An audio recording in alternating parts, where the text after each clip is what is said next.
अस्सलाम वालेकुम। अॼु आहे सैटरडे 20 मार्च ऐं पोणा 11 थिया आहिनि। असांजी कमारी मासी त कोन आई आहे, उहा अञा ताईं पंजाब आहे। 2 हुनजी नंढियूं भेनर आहिनि, उहे हुनजे बजाए कमु थियूं कनि। नंढियूं आहिनि, ॿार न आहिनि, हुनखां नंढियूं आहिनि पर हूअं वॾियूं आहिनि। ऐं हिते मां हाणे खीर करण लाइ रखियो आहे, छो त जेसिताईं हुननि जेको आहे कमु कयो ऐं सफ़ाई जो मयार तव्हां ॾिसी सघो था। ऐं चुल्हा साफ़ु करे वई आहे। छा कयां, यानी ग्रिल्स लाथई, उहे साफ़ु कोन कई। ख़ैर इहे मसला तोबा आहे, बसि रोज़ जा मसला आहिनि। खीर हाणे हिते कढ़ंदो रहंदो ऐं मां वेंदमि सिलाई करणु। मां अची वई आहियां सिलाई जे कॉर्नर में। ऐं अॼु मां सिबंदमि हे रेड फ्रॉक हादिया जो, मां कटे रखियो। त हाणे अॼु हिनजी सिलाई करणी आहे। कल्ह बि हिकिड़ो ब्लैक एंड वाइट राजिया जो फ्रॉक सिबियो ऐं 2 हुन जूं येलो फ्रॉक्सूं चढियूं सिबियूं। त अॼु हाणे हिन जो वारो आहे। जेके कटियल आहिनि पहिरियों उहे सिबां थी, पोइ बाक़ियुनि जी वरी कटिंग कंदमि इंशाअल्लाह। 12:30 थिया आहिनि ऐं मां हे हिकिड़ो फ्रॉक सिबी वरितो आहे हादिया जो। ठीकु आहे। सो हिनखे फ्रिल बि हई आहे, लेस बि हई आहे। इन में मूंखे काफ़ी सारो टाइम लॻी वियो ऐं इन बटण पोइ लॻंदा हिनखे। ऐं हाणे मां हीउ वारो हिकिड़ो कटियल आहे राजिया जो, इहो कढी रखियो आहे। फ़िलहालु सिबां कोन थी, सिलाई ख़तमु थी कयां हिन महिल। हलां थी, थोरा ॿिया कम ॿाहिरि करणा आहिनि, थोरो लंच जी बि तयारी कयां। सो हीअ आहे मुंहिंजो प्यारो फ्रॉक रेडी, जेको मूंखे ॾाढो थो वणे। ऐं मां हीअ कीअं ठाहियो आहे, ज़ोरीअ ठाहियो आहे, बसि ईअं सम्झो। प्रॉपर कपिड़ो बि न हो, पर ॿियो को हुजे हा त माना चया त न हिन मां कोन ठहंदो। सो मूं हिन मां ठाहे वरितो आहे। हाणे हलां थी ॿाहिरि ॿियनि कमनि सां। मां अची वई आहियां मथे।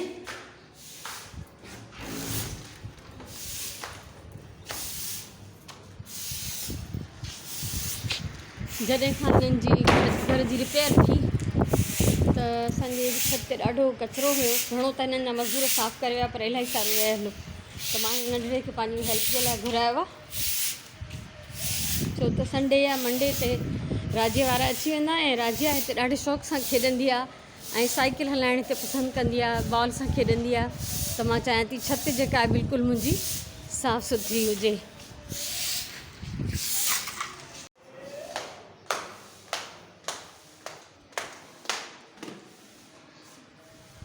सो हाणे थोरो अची वई आहियां त ॿाहिरि प्लांट्स जो बि हाल अहिवाल ॾिसी अचां।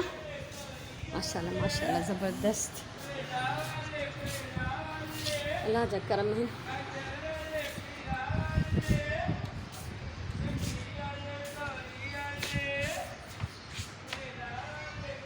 बोगनवेलिया त बहार आयल आहे। हिन में अञा ताईं गुल न निकिता आहिनि, पर हे लॻी वियो आहे। हिन में पन आहिनि इलाही सारा, त मां इन में बि ख़ुशि आहियां।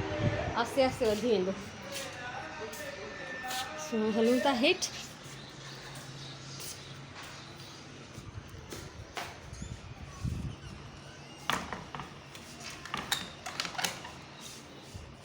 बोर्ड मां पचाए आई आहियां लंच जे लाइ।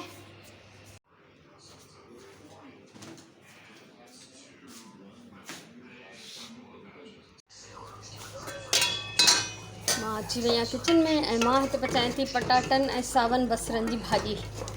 इहो लंच आहे मुंहिंजो, सुराण जो ऐं असांजी कमवारी माई जो। ऐं हे ॿई मुंहिंजा। अॼु मां कुझु घणो रिकॉर्ड न करे सघी आहियां अॼु जे व्लॉग लाइ, कुझु मसरूफ़ियत थी वई मंझंदि जो। सो सोचियमि त तव्हां सां ही क्रोशे वर्क पंहिंजो शेयर कयां। ही सभिनी खां पहिरियों आहिनि धागे कपिड़े जूं सन्हियूं पटियूं, जंहिंसां आर हणी मूं हिकिड़ी रसी ठाही ऐं उन रसीअ मां पोइ हीअ मूं बास्केट ठाही। इहा मुंहिंजी आर जी ठहियलु बास्केट आहे। ऐं हीअ धागे सां ग्लास होल्डर्स ठाहिया हुआ, इलाही पहिरियों जा आहिनि ऐं कुझु अर्सो पहिरियों मां तव्हां सां शेयर बि कया आहिनि। हीअ आहिनि मुंहिंजा धागे जा ई ठहियलु कोस्टर्स। ऐं हीअ आहिनि मुंहिंजा वूल जा, उन जा ठहियलु गुल, जेके मां पंहिंजी शर्ट लाइ ठाहिया। हीअ मुंहिंजी भाणेजी जी टोपी ठाही, उनजो बैक साइड आहे कर्ली, हिन में वारनि जो स्टाइल आहे। हीअ शॉल मां राजिया जे लाइ ठाही ऐं हीअ टोपी बि मां राजिया जे लाइ ठाही, जेका हिन साल हादिया पाती। हीअ आहिनि 2 नंढियूं बास्केट्स। ऐं इन खां अॻियां जेके आहिनि इहे बेबी शूज़ कोन आहिनि, ॾिसण में बेबी शूज़ था लॻनि, असल में अम्मा जे लाइ मां शूज़ ठाहिया हुआ हंध में पाइण जे लाइ।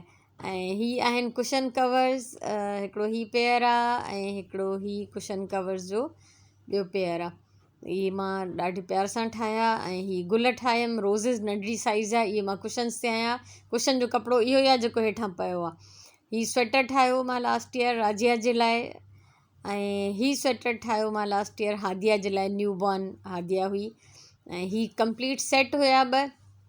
हिन में टोपी ऐं शूज़ नज़र नथा अचनि, सॉक्स, ऐं हीअ ॿियो ई सेट हुयो साॻी उन मां, पर थोरो स्टाइल चेंज करे मां हुन जे लाइ 2 सेट ठाहिया हुया।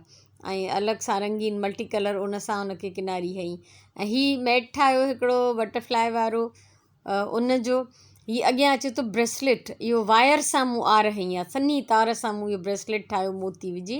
ऐं हीअ आहे मुंहिंजो मैचिंग पर्स जेको मां सुतलीअ सां आर हणी ठाहियो हो।